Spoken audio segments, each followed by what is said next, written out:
जय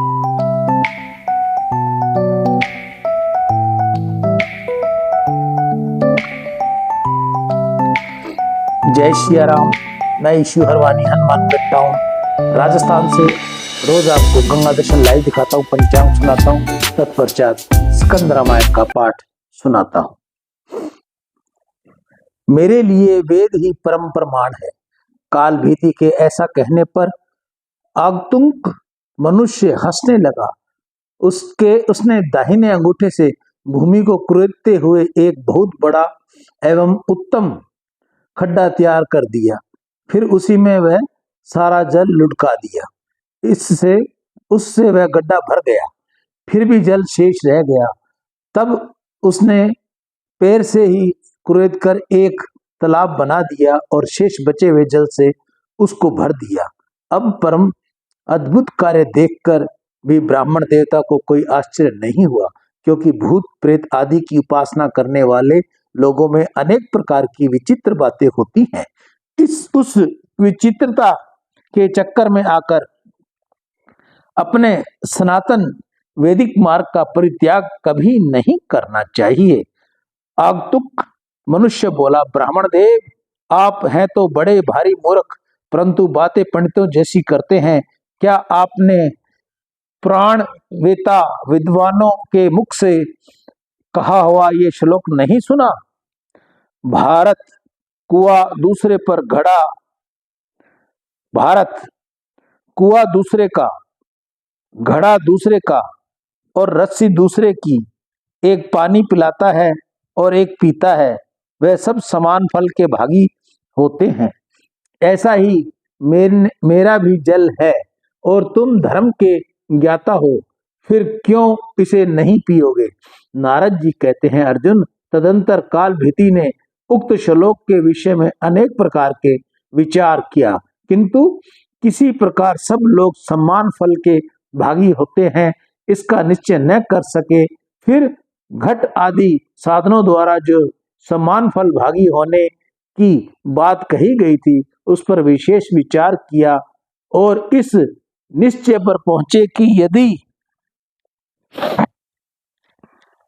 एक कार्य में अनेक सहायक हो तो सब समान फल के भागी होते हैं।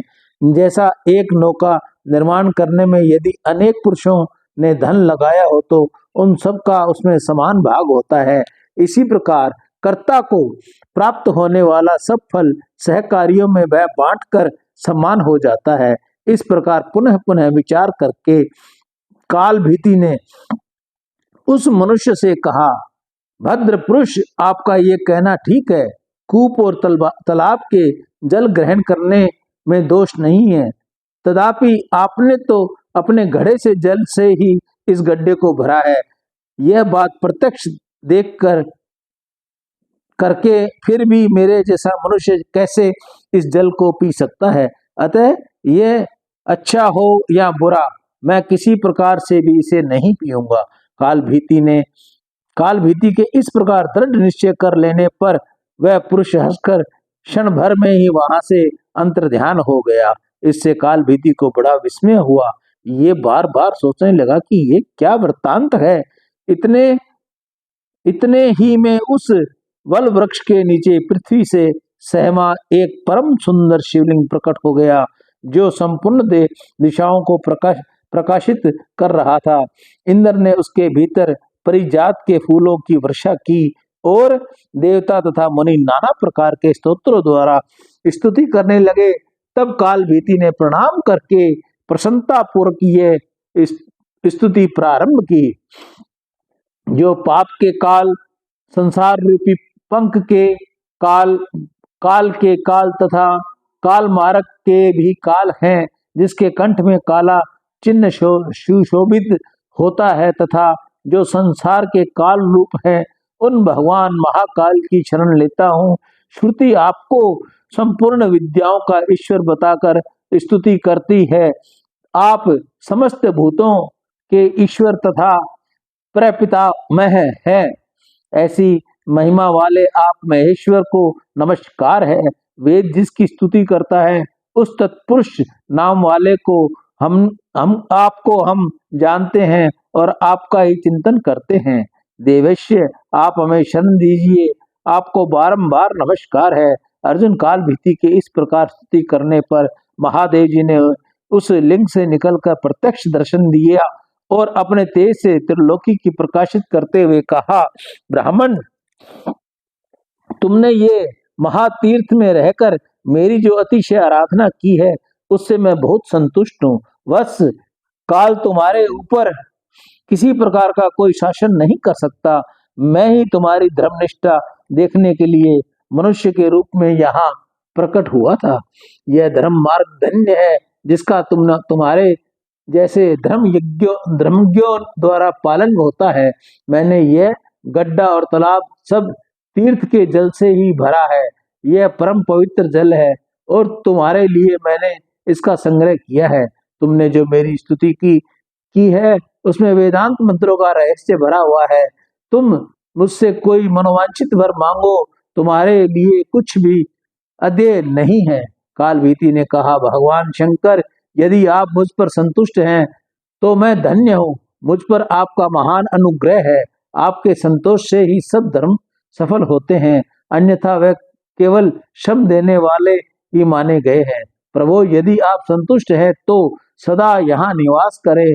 आपके इस शुभ लिंग पर जो भी दान पूजा आदि किया जाए वह सब अक्षय हो। देव 5000 मंत्र जप से जो फल होता है वही फल मनुष्य को इस शिवलिंग का दर्शन करने से प्राप्त हो जाए। महेश्वर, आपके काल मार्ग से मुझे छुटकारा दिलाया है, इसलिए इस शिवलिंग महाकाल के नाम से प्रसिद्ध हो। जो मनुष्य इस कूप में स्नान करके पितरों का तर्पण करे उस सब तीर्थों का फल प्राप्त हो और उसके पितरों को अक्षय गति की प्राप्ति हो। काल भीति की यह बात सुनकर भगवान शंकर प्रसन्न हो बोले, जहाँ स्वयंभू लिंग हो वहां मैं नित्य निवास करता हूँ। स्वयंभू लिंग, रत्नमय लिंग, धतुज लिंग, परस्त्र निर्मित लिंग तथा चंदन और लेप जनित लिंग है। उनमें क्रमशः अंतिम लिंग की अपेक्षा पूर्व वाले लिंग 10 गुना अधिक फल देने वाले होते हैं। आकाश में तारका में लिंग, पाताल में हाटेश्वर लिंग तथा भूमंडल पर स्वयं भूलिंग, ये तीनों शुभ होते हैं। तुमने विशेष रूप से जिसके लिए प्रार्थना की है वह सब पूर्ण होगा। यह फूल, फल, पूजा, नैवेद्य और स्तुति निवेदन करना तथा दान या दूसरा कोई भी शुभ कार्य करना सब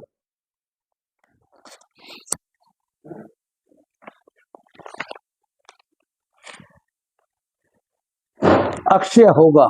बेटा, माघ की कृष्ण पक्ष की चतुर्दशी को शिव योग है। जो लिंगाचरण के पहले कूप में स्नान करके पितरों का तर्पण करेगा उसे सब तीर्थों के फल की प्राप्ति होगी तथा उसके पितरों को अक्षय गति होगी। उसी दिन की रात्रि जो प्रत्येक पहर में महाकाल का पूजन करेगा उसे सब लिंगों के समीप जागरण करने का फल प्राप्त होगा। द्विजोत्तम, जो पुरुष सदा जितेंद्रिय रहकर शिवलिंग में मेरी पूजा करेगा भोग और मोक्ष उससे कभी दूर नहीं रहेंगे। जो चतुर्दशी, अष्टमी, सोमवार तथा पर्व के दिन इस सरोवर में स्नान करके इस शिवलिंग की पूजा करेगा वह शिव को ही प्राप्त होगा। यहाँ किया हुआ जप तप और रुद्र जप तप सब अक्षय होगा। तुम नंदी के साथ मेरे दूसरे द्वारपाल बनोगे।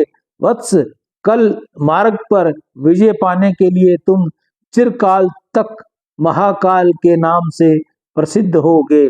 यहाँ शीघ्र ही राजसी करधम आने वाले हैं, उसे धर्म का उपदेश करके तुम मेरे लोक में चले आओ। यूं कहकर भगवान रुद्र उस लिंग में लीन हो गए और महाकाल भी प्रसन्न होकर वहां बड़ी भारी तपस्या करने लगे। सियावर राम जय जय राम, मेरे प्रभु राम जय जय राम। महाकाल द्वारा करधम के प्रश्नानुसार श्राद्ध तथा युग व्यवस्था का वर्णन। ये कथा हम आपको कल सुनाएंगे। महाकाल द्वारा करधम के प्रश्नानुसार श्राद्ध तथा युग व्यवस्था का वर्णन, ये कथा हम आपको कल सुनाएंगे। सियावर राम जय जय राम, मेरे प्रभु राम जय जय राम। जय मंगल भवनीय मंगलहारी, इंद्रवंश दशित अजर बिहारी, दीन दयाल विरुद्ध संहारी, हरहु नाथ मम संकट हारी। अब मोहे भरोसा हनुमंता, बिनु हरि कृपा मिलहि नहीं संता। हरि अनंत हरि कथा अनंता, कहि सुनहि बहु विधि सब संता। सियावर राम जय जय राम। राम